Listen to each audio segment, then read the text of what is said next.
Inattention to the guest list could have cost Britain dearly. Luckily, the future heir to the throne had a good advisor. Today, the Duke and Duchess of Cambridge are rightly regarded as a model of impeccable behavior, both when traveling abroad and during British outings. However, the nation's favorites have not always been distinguished by diplomacy. William and Catherine made embarrassing mistakes, even in the process of planning their own wedding. Prince William was second in line to the British throne, and his wedding was to be held at the highest international level.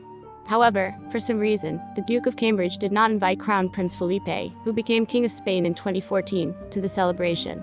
As reported in a 2011 article in the Daily Telegraph, the Spanish royal family felt offended when they did not find the heir's name on the guest list. Spanish officials were astonished. This is very strange. Only King Juan Carlos and Queen Sofia were invited.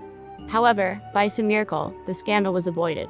Journalist Tim Walker explained. What particularly offended Prince Felipe, who, like Prince Charles, is the great-great-grandson of Queen Victoria, was that in Westminster Abbey, there was time for the owner of the tile company Manuel Coluncas, and his wife Delphine.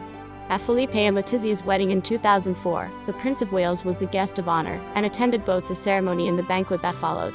An insider claims that in the end it was Charles who insisted that Felipe and Letizia also be sent an invitation to the gala.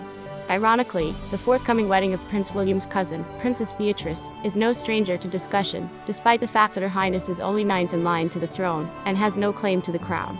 The reason for this was first the sex scandal surrounding her father Prince Andrew, which put the ceremony in danger of cancellation. Now journalists are wondering whether Dara Juan, the ex-groom B's lover, with whom, according to insiders, Eduardo still maintains an overly warm relationship, will be invited to the ceremony. The presence of the Duke and Duchess of Sussex at the wedding is also still in doubt. This is because they referred to Princess Beatrice and Eugenie in a very negative way in their official statement. However, Harry and Meghan have been given a kind of probationary period, during which the couple must not be involved in any scandals, so it is likely that the couple will still arrive to congratulate the prince's cousin and her future husband. The Prince of Wales' sweetheart, who waited for the cherished day after decades of trials, was extremely excited on the eve of the marriage. The love story of the Prince of Wales and Camilla is far from a perfect love story. It took the couple decades to overcome all the obstacles that stood in their way and finally consummate their relationship. In February 2005, almost 10 years after the two divorced, Charles and Camilla announced their engagement. The prince's sweetheart then showed the public the ring that once belonged to his grandmother, the Queen Mother. As both the bride and groom were divorced, there could be no talk of a pompous royal wedding in the best traditions of the British court. Charles and Camilla opted for a modest civil ceremony at Windsor Town Hall. There were their children William, Harry, Tom and Laura, two on each side as they took their vows. Nevertheless, Camilla has had her fair share of uncomfortable moments ahead of the big day. During a Channel 5 documentary, royal expert Jenny Bond said, "I think Charles always wanted to make Camilla his bride and wife. I think he realized how much negative criticism she had endured over the years, accepting everything with dignity, and all he wanted was to make her his wife." But Mrs. Parker Bowles' status as the heir apparent bride raised concerns, including her own. Commentator Carol Malone, she was terrified that no one would come and was very afraid of being judged. "I saw the footage taken around 6 a.m., and there was nobody on the streets of Windsor at the time. I also remember it was very cold. She must have been worried that no one would show up. As a journalist, I watched the whole thing, and thought that the only reaction to the event would be apathy from the nation, which is no better than a protest. But by 10:30 the streets were already packed with people." Elizabeth II and Prince Philip did not appear at the civil ceremony. This was not a matter of the monarch's disfavor, but of her role as head of the Church of England, which she felt prevented her from attending. Still, the blessing of the newlyweds in St. George's Chapel was attended by both the Queen and the Duke of Edinburgh. The bride and groom were pictured together on the steps of the chapel with the Queen. Becoming Charles's wife, Camilla automatically became Princess of Wales, but out of respect for Diana's memory, the woman chose not to use the title. She is known by her husband's ducal title, given to her by the Queen on her wedding day. Every year, the royal family gathers at Sandringham to celebrate Christmas with Queen Elizabeth II. The Queen and her husband, King Philip, are among the most important events of the festive day. Everyone knows that even over the Christmas holidays, the royal family has traditions that are followed, not only by the children, grandchildren and great-grandchildren of Elizabeth II, but also by the Queen herself and her husband King Philip. It has long been known that the family has a tradition of giving each other playful gifts. For example, Princess Anne once gave Charles a leather toilet seat, which, incidentally, he often takes with him on trips. It is no secret to the British, and that after all the gifts are distributed, members of the royal family take part in a friendly game of football with the workers from Sandringham. However, it turns out that the Windsors have other Christmas traditions that are not known to the general public, and they concern themselves mostly with Christmas dinner. So, it was recently revealed that Christmas is the only day of the year when the Queen enlists the help of a professional makeup artist. The rest of the time Her Majesty does not use the services of makeup artists, and puts on makeup every day. Another little known fact about Christmas at Windsor is that during the festive dinner, all the children in the house eat at a separate table. In fact, the Queen is extremely demanding when it comes to Christmas dinner. She personally plans every detail. Seating of guests, food choices, making sure the table is set properly, and that everything goes according to plan. How does Meghan Markle look in Kate Middleton's wedding dress? Royal fans have discovered an unusual similarity in the gowns both daughters-in-law chose in 2011. Before Prince Harry, Meghan Markle was already married.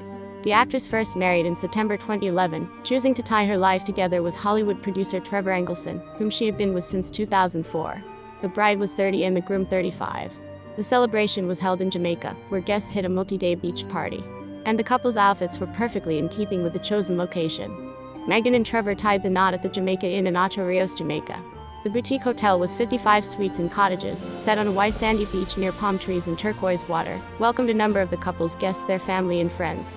Among them was Meghan's mother Dory Ragland, with whom the bride was pictured in a swimming costume shortly before the ceremony.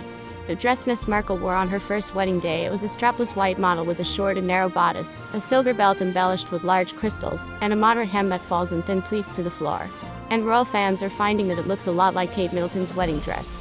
Not the one in which Prince William's chosen one married him at Westminster Abbey, but the one in which the Duchess of Cambridge held a celebratory reception on the evening of the same day. The public noted that both weddings took place in the same 2011 wedding year, which may have had something to do with following the same wedding fashion trends. Catherine wore an Alexander McQueen gown of smooth ivory silk to the reception at the palace. The strapless model with a structured bodice and a not-so-puffy skirt was adorned with a belt made of several rows of large crystals. The bride completed it with a cropped fluffy Angora cardigan.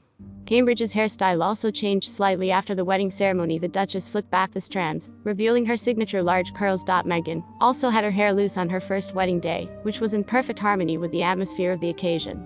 Trevor, for his part, eschewed the classic suit and chose white trousers and a shirt for the occasion. But for the day of the wedding with Prince Harry, his bride prepared herself more thoroughly. Meghan wore a rather understated dress, but it was offset by a richly embroidered veil. It was paired with a bundle at the back of the bride's head, which she also maintained for the evening reception when the long-sleeved Givenchy gown was replaced with a Stella McCartney model with open arms, and backed. What did film and music stars wear to meet Princess Diana, the leading style icon of her time? We show you some of the most memorable outfits.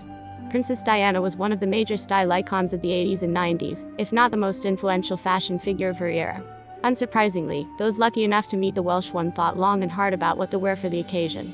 Having had the chance to mingle with Diana at various events, celebrities chose really interesting outfits which celebrities wore to meet the Princess of Wales. Elizabeth Taylor knew almost all of the Windsors perfectly well, befriending and then competing with the royals. She crossed paths with the Princess of Wales in 1982 when she was pregnant with her firstborn. Her Highness wore a romantic dress with spectacular puffed sleeves, the star of Victorian muslin dress with a high collar, unexpectedly restrained and modest for an actress who loved the deep cleavage and lots of glitter. However, this was explained by the fact that Liz had not changed her costume after her charity performance of The Little Foxes.